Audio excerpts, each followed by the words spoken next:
I used to be able to do this walk faster, and I mean, the way I walk now, I kind of wobble. I don't know what to call it. Hobbling? I think I'm kind of hobbling a little bit.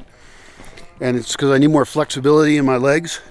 And I'm happy I'm doing this walk. Despite not wanting to do it, I'm happy I am doing it. Because I have to have these legs be really strong. I don't have the option of being weak and surviving. Not going to happen. So I must toughen up at all costs. I do notice that it's now 8:10.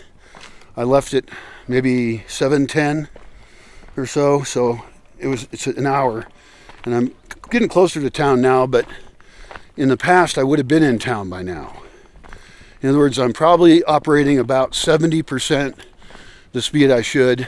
And the camera also probably does slow me down because I'm thinking about something else. I'm not driven to just walk. So I'm not sure. Maybe it's your fault that I'm going slower. God, you are such a problem. I'm not talking to you. I'm talking to a camera, okay? Don't take shit personally. Sometimes commenters hear what I say and they think I'm actually talking to them. Nope. I'm just saying shit into the wind. So, it's not all about you. Not this.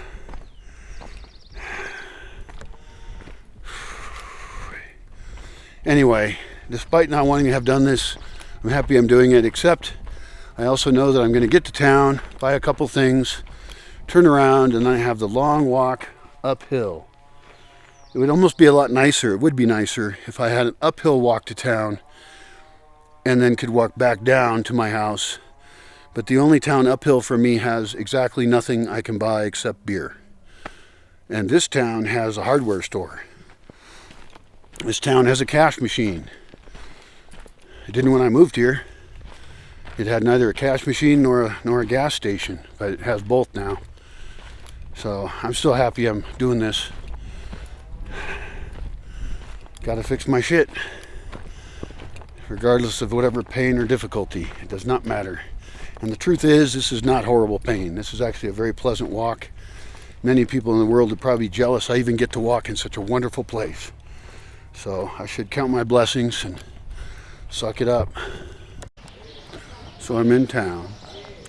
Went to the cash machine for the third time in the last 5 years, which feels real nice. Have a little bit of money in my pocket so I can get some things done. I don't have that much stuff to get done.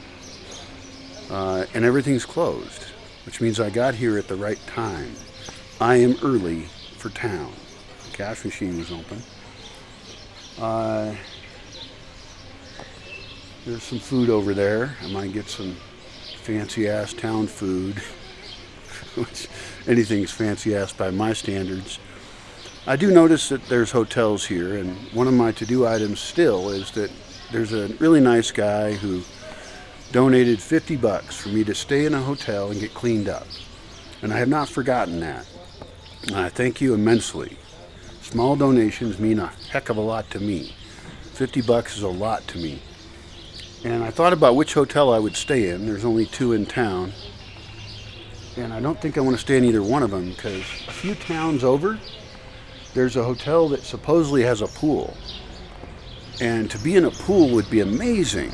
Like after I broke my legs, a lot of people said, go to a pool. And it's like, the nearest pool is far, far, far away. I've never even been there. And it's inconvenient and expensive. And I can't do it. So I never made it there. But, obviously health-wise, it's great to swim around. I would love to be in some water. I mean, I used to own a hot tub in the city. I had like naked chicks in all the time. It was great. It was like perfect life. And I gave that up. So I could at least go to this place, but I'm going to look it up online first. I'm going to find out how much it costs. Probably not super expensive.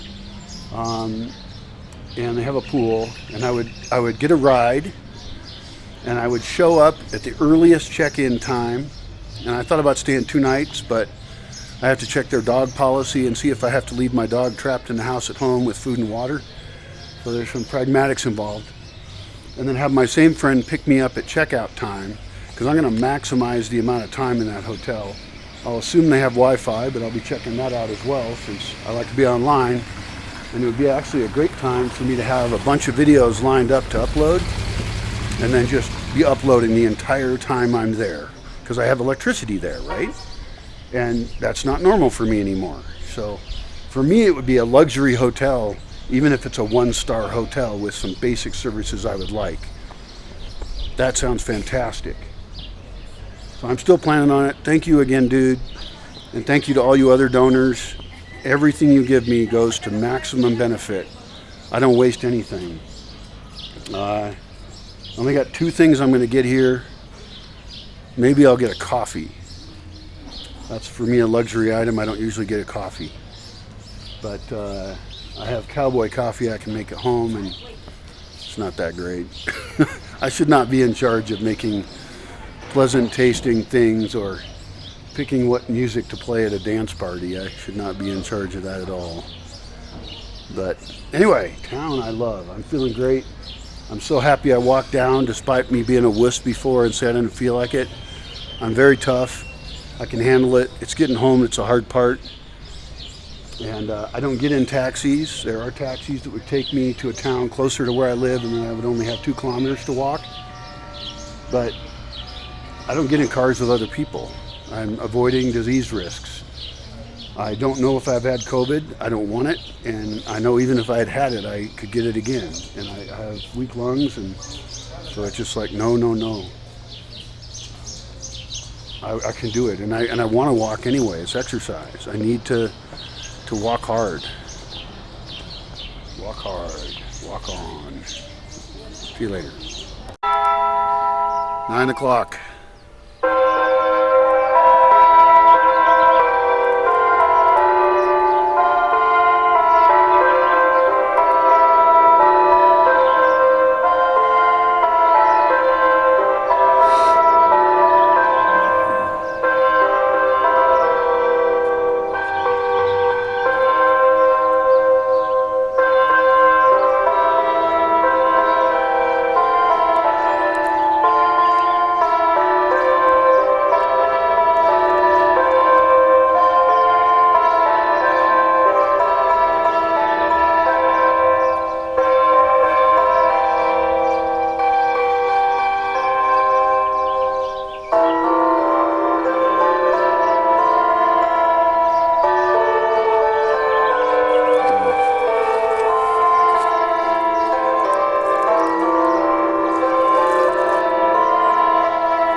Hey there.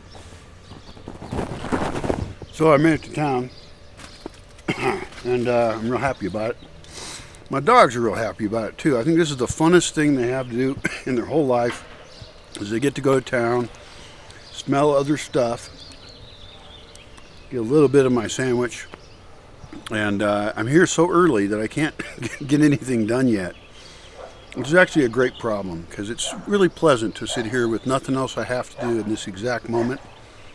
All I got to do is get back home, and I got a couple errands to do. So I feel great. There are times I feel like selling out. I'm very tempted. I could sell the whole forest, and I would be wealthy. I could retire. Wouldn't have to have conflicts with people about, them wanting shit for me I don't feel like giving them, and thinking that they can own my land or control me. I could just become a normal person, living a wonderful, nice life. But I don't want to give up on my goals. I know they're unreasonably huge goals and they're impossible. But I'm going to do them anyway. Somebody's got to do with the things I'm trying to do. And I'm doing it at great cost. My opportunity cost has been massive over the last 20 years. But I don't care. I'm doing what I want to do. And the ability to do that is a luxury in life. It's pretty fantastic. Oh, man. Oh. Excellent. I do notice that over here there's a big building, and on top of it is a lightning rod. And I need to get lightning rods on some of my buildings, actually. And I don't totally understand lightning rods. If I understand correctly, which I probably don't, they don't actually attract lightning. What they allow is the ions, electrons, I don't know, the charge to bleed off into the air out of it and to actually get away from it, which is the opposite of what I thought lightning rods do. So maybe I'm confused. I don't know. Other people know about that stuff. I just know lightning rods are popular, and there's certain times of the year where lightning does hit stuff when there's a big storm. In fact, once lightning hit a building I was in, went through the wiring and knocked me across the room. I was uninjured, surprisingly. So I didn't get hit directly by lightning, but it was a huge surprise. And now when there's a big storm, I shut off anything electric, and I hope it doesn't happen again. It was kind of funny though, because it didn't hurt me. One thing I noticed about walking around in town is that lots and lots of dogs bark at you. And the ones that bark the most are the ones that are not, they can't get to you because they're caged up in some way. And so they bark their asses off, and they're safe behind their barrier. My dogs don't bark back, which is one thing I really like about my dogs. And then they meet dogs in the street as well, since there's no leash laws where I live. And my dogs don't get into fights with them. If a dog is aggressive, they keep it cool. They keep it mellow. So I have just great dogs right now. I've only got 3 of them with me. There's one right over there chilling out. This one over here, this one's actually grooming the other dog. Like, he's so nice. He's kind of a fatty little dog. He's a wonderful dog though, and see how he's grooming the other dog and looking for like fleas or something. I don't think my dogs have fleas. Haven't checked them lately, but living in the forest, they're going to have a lot of stuff. I mean, they get parasites sometimes. I should be giving them parasite medicine on a schedule. I don't. But when I do see them, like when they poo, this is gross, sorry, but I look at their poo and I see if there's any evidence of tapeworms, because they have had tapeworms before, and that becomes an indication that I should get them some medicine for that. One time I didn't get them medicine for tapeworms because I was busy and damaged, and I'm usually damaged anyway. And then the tapeworms went away. So maybe their immune systems are so tough because they're forest dogs that maybe they were able to fight off the tapeworms, or maybe they're filled with tapeworms that are just not coming out of their poo. I don't know. Well, one battery is dead. They're both held together with duct tape. One of the things, if I can get donations and make an Amazon order, I know some people don't like Amazon, but I have a hard time getting anything, and this camera uses very particular batteries that are hard for me to get. The shipping cost is higher than the value of the battery. Maybe I should get a whole new camera. I definitely want to stay in contact with you. That's my only connection with the outside world. And so I never ask individuals for donations, but I'm going to set up a way to donate if I don't have one already. And if you want to, that's the kind of thing your money goes to, is keeping me being able to talk to you and hopefully provide you with a vicarious adventure and sometimes extremely useful information and opinions and thoughts that will offend you occasionally or make you think about stuff in different ways than you normally do. I'm here to serve, but I need a camera to do it. So this camera's on its way out. I'm keeping it together, but just barely. Ready to head home. Very happy about it. And I got everything I need, including, this is a weird one, this is gauze, medical gauze. I thought I had some, but I didn't.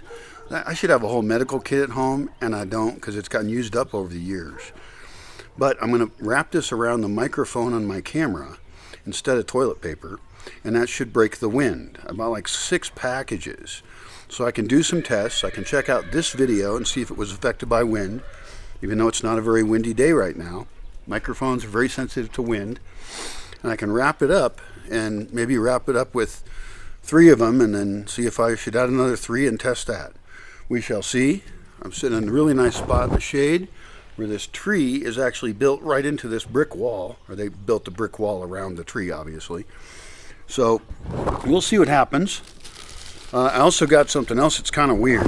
Like you may have noticed, I look like Gandalf, apparently. That's what I've been told. I should rewatch those movies, and apparently I was a famous actor. But I got a hair dingy. I use these normally to close up plastic over the gas cans I have because the tops on the gas cans I couldn't buy anywhere. I think I saw that Amazon now sells them, so I might buy some. But I'm getting pretty used to just putting plastic over it and putting a hair dingy. In this case, I want to put it on my hair because it's hot. It's really hot. And so, if I put my hair back, maybe it will get the hair off my neck. And maybe that will keep me a little bit cooler. Just a tiny bit. I have thought about cutting all my hair off. And I still might, but why should I? I think it's funny. I think the beard's funny. It's a luxury to have a disguise built on your face. One of the very few benefits of being a man is you got a toy on your face. And some chicks like guys with beards for some reason. Maybe because we look more obviously masculine. You know, it's a sexual differentiation thing or something. Anyway, I'm going to go up the hill now. Big fun. I'm having such a great day today. It does not take much to make me happy. And you know, perhaps that's the way to be actually wealthy, is don't need a lot, you know?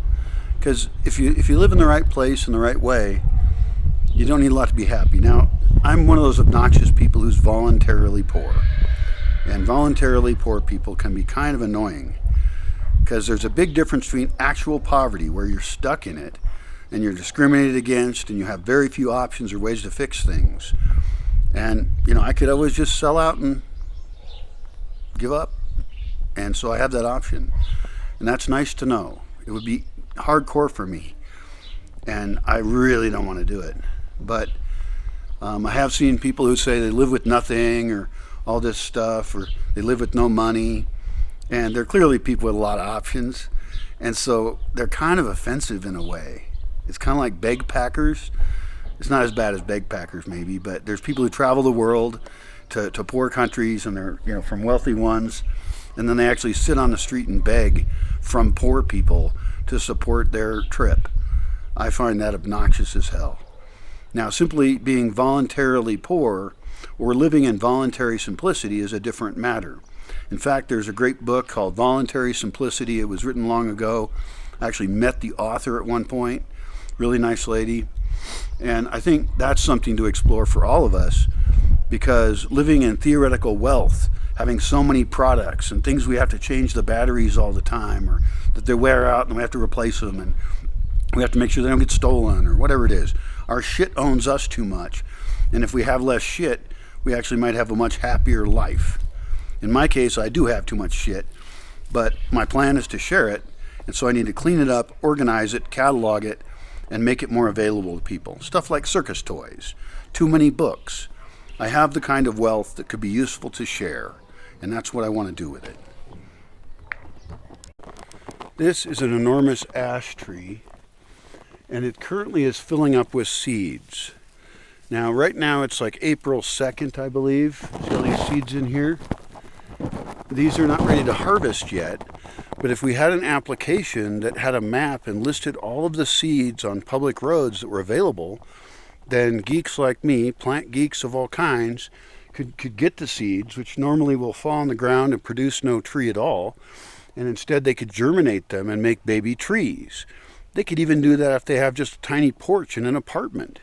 And then they could give those seeds to people who have land, and they could even trade those seeds potentially for being able to use that land.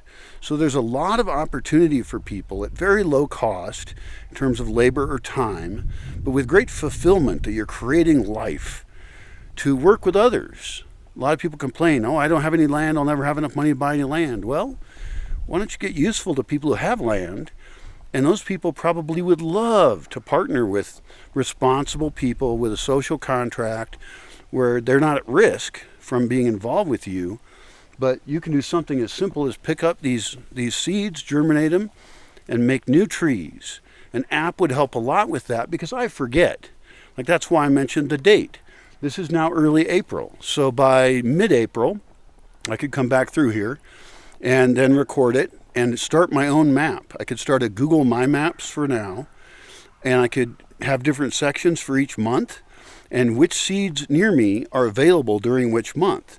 That would guide lots of people around here to be able to start food forest farming or aiding in the process. How magically excellent would that be? Now, is an ash tree important? Well, you can't eat it, as far as I know. Never heard of doing that.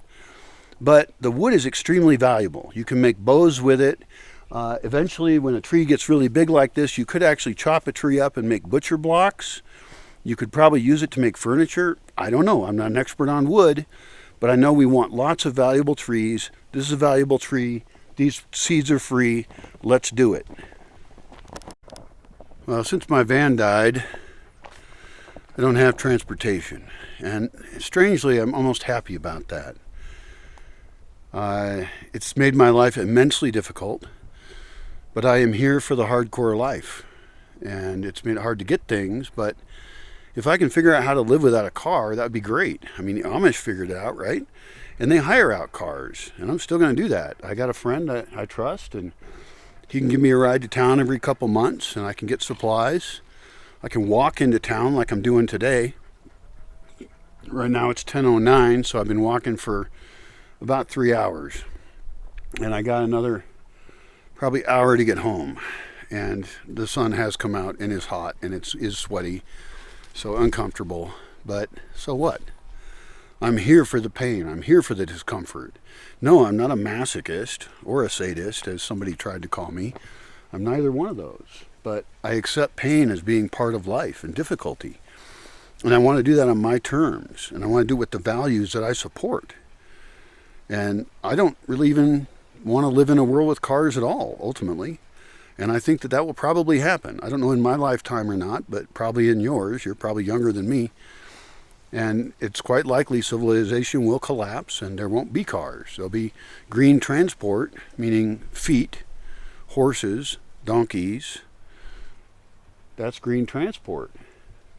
So I'm happy with the set of puzzles that I'm dealing with, and I need exercise anyway, so this is a great, pleasant way to get it. Better than a gymnasium. Hi, come here. Yeah. Thank you for coming to say hi. Guess what I did today? I got permission from the owner of this horse to give this horse carrots and apples. Hi. How do you pet a horse? I don't know how to pet a horse. I think you like to be put on the side of your... Here, lick me. Yeah, it's me. Yeah, you know who I am. I'm your buddy. Yeah. You're my big dog? No, not my dog. It's not a dog either, it's a horse. Hey, it's okay. It's okay. Yeah. You little skittish around me? Don't bite me. If you bite me, I will not be happy. I will not pet you, and I won't give you any apples. How do I pet you? How do I make you happy? Well, you can lick me. That's okay. A little weird. I don't know about that. Yeah, it's salt.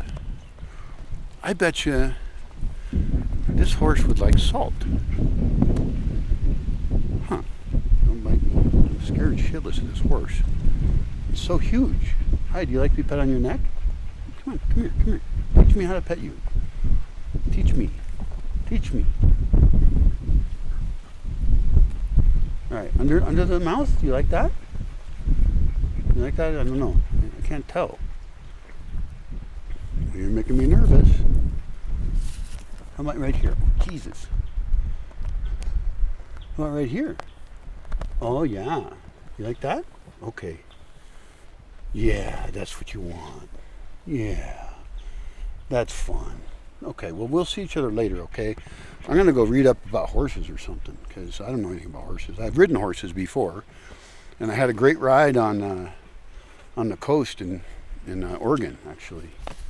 Beautiful place called Cannon Beach. And I hired a lady to take me riding. And my dogs, luckily, not all of them are assholes. Like, these dogs are being nice to this horse. You want to eat the camera? You can't eat my camera. It's not tasty, trust me. You like to be right here? So you like that? Yeah, you like that? Okay. I can do that. You gotta teach me. Yeah. Oh, you're good horsing. Okay, well, I'm gonna go away because you make me nervous. No! You're a bad dog. Fuck you. Fuck you. Learn to be nice. Yeah, I don't want dogs that are assholes. Okay, I'm gonna go, okay? I'll see you later. Goodbye. This is a little bit nicer in the shade. Yeah. Is that more comfortable? How come you don't have water out here? Where's your water? You should have water. I think you should have water. But I will bring you a present next time, okay? I promise. I'll bring you an apple or carrot. I think you like apples, but we'll see. Maybe a salty apple. That might be good. You want a salty apple? All right. Well, I gotta train my dogs not to be assholes to horses, because that's just rude, you know. You gotta be nice to horses. I really like horses, but they do intimidate me because they're so big and they're so strong, and I don't know. And I have been bit by horses.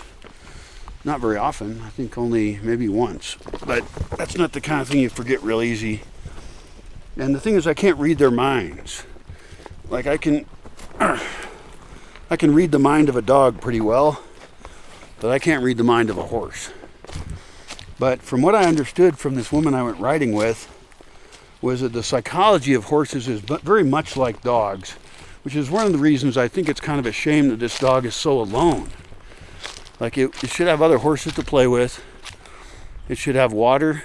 I mean, the fact that it runs up to me when I walk by to just get petted a little bit is kind of a little bit sad. At least my dogs are learning. Well, goodbye. I'll see you later. What a nice horse. I should get horses and donkeys. I need both horses and donkeys. The green transport of the future. Horses and donkeys. Because there's not going to be cars later after civilization falls.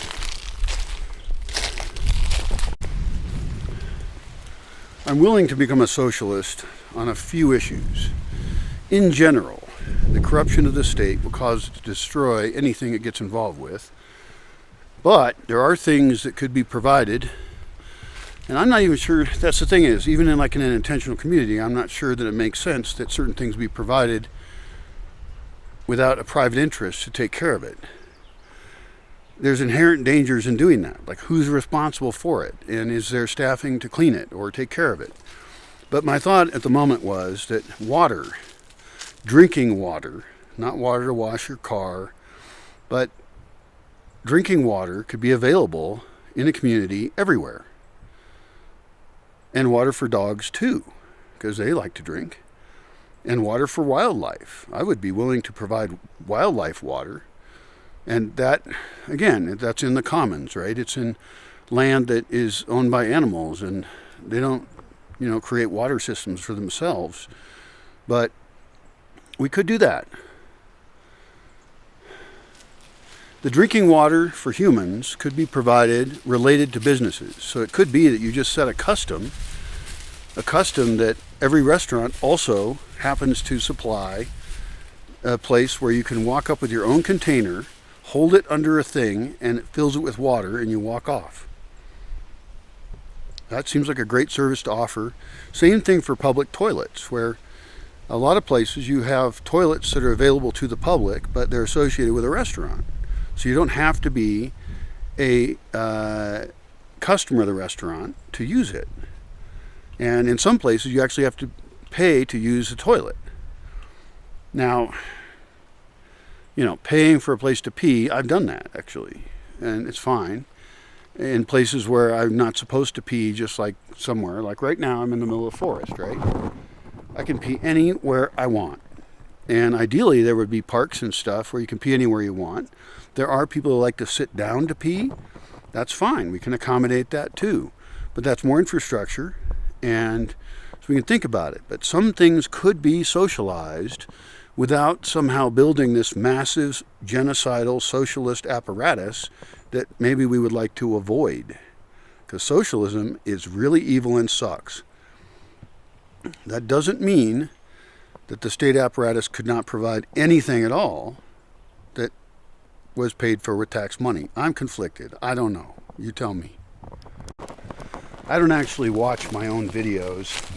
So sometimes people comment on something, often on really long ones, because I've made 3-hour videos before of me rambling about multiple interconnected ideas, and I'm just kind of riffing on reality.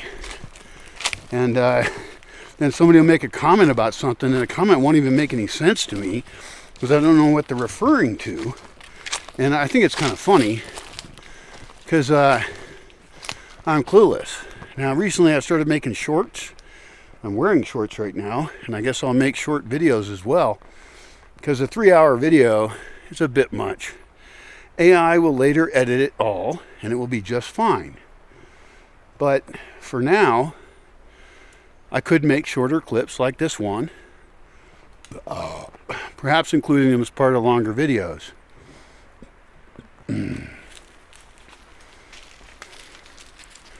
Yeah, I can't wait till I get turned into a bot. And I can just feed everything I've ever written or said into it. And then I will live after I'm dead. And people can interact with me. It's some kind of immortality. It's, like a lot of people into scientific transhumanism or transhumanist something. I forget. I got friends into that. And they talk about uploading your consciousness. Well, I'm going to be dead, okay? My cells are all going to disintegrate. There will be no spirit. I won't be in heaven or hell. I'll just be gone. I will only live on in the memories of others. I'm totally cool with that.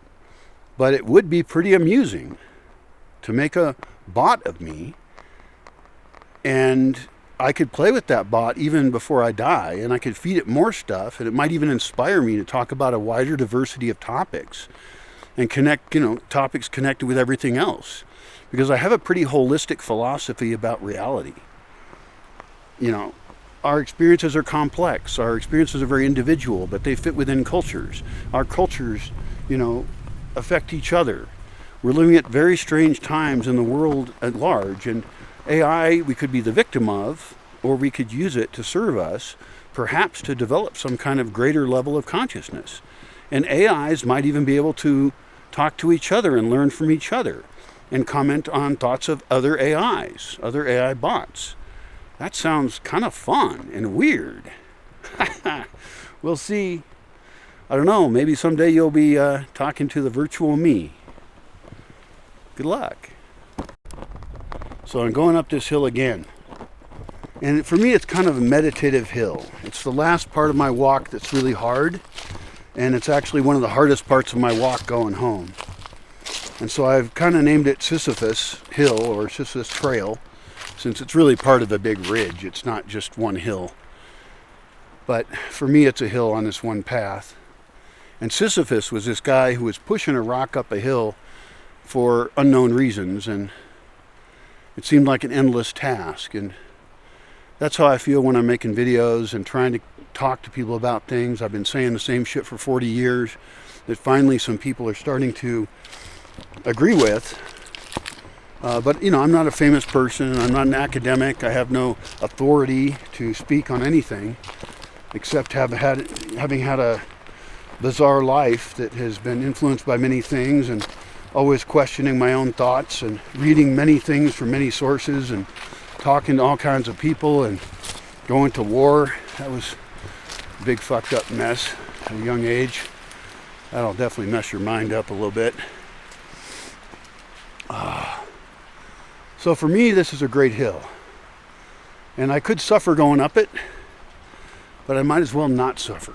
I might as well accept it as part of the struggle of reality that we all face in some ways, in very different ways. For some of us, other people, other individuals might be a hill that we can learn from. And even if they're difficult, we can still try and have empathy for where they come from and that they're different from us and that we present each other with different challenges. Perhaps for you, some of my videos or thoughts will be challenges for you. Good. And you don't have to accept anything I say. I'm not in that sense evangelical.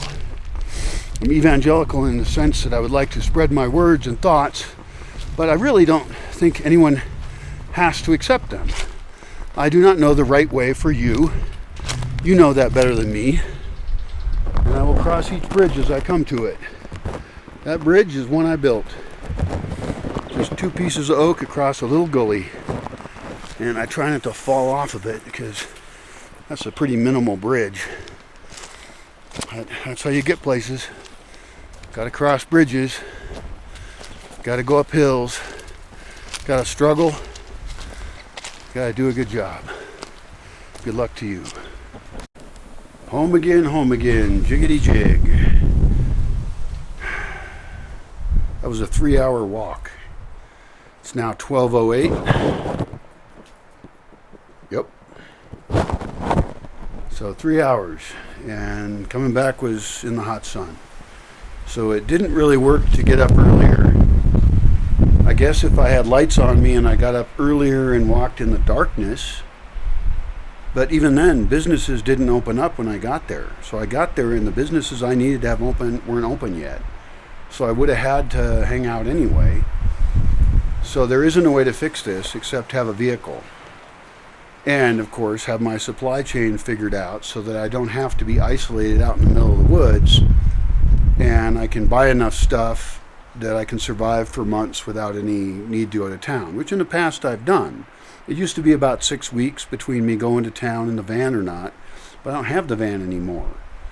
So that's a major monkey wrench in the works. Wrench in the works? Monkey wrench? What's a monkey wrench? What the hell's... I didn't see... I'm not a very handy guy, actually. I don't know what a monkey wrench is. I don't know any monkeys I need to wrench. So... but it's nice to be home. Ideally, even though it's fun to go to town and my dogs have a good time, I'd like to figure my life out so I never have to go to town. And I can set up a walking park here. I have plans for that, of a place where you can walk around all you want, or I can have big long trails through the property. It's a huge property. And so if I want to walk and I want that kind of exercise, and if I want to go to a view and enjoy that, or meet someone and talk to them there, and I have residents and things are actually, you know, a flourishing place, then I might be able to figure that out. I can make a little utopian paradise. That is doable. And I know it's dang near impossible. I have grown up knowing that. I was born into communities that were dysfunctional by my standards, intellectually dysfunctional. And I've seen societies and groups that are socially dysfunctional. And I've also had exposure to a lot of really good environments that you would want to be in. Because why shouldn't we be able to live with people we can trust? Creative, cool, intelligent, awesome people. Wouldn't that be amazing? We can do it.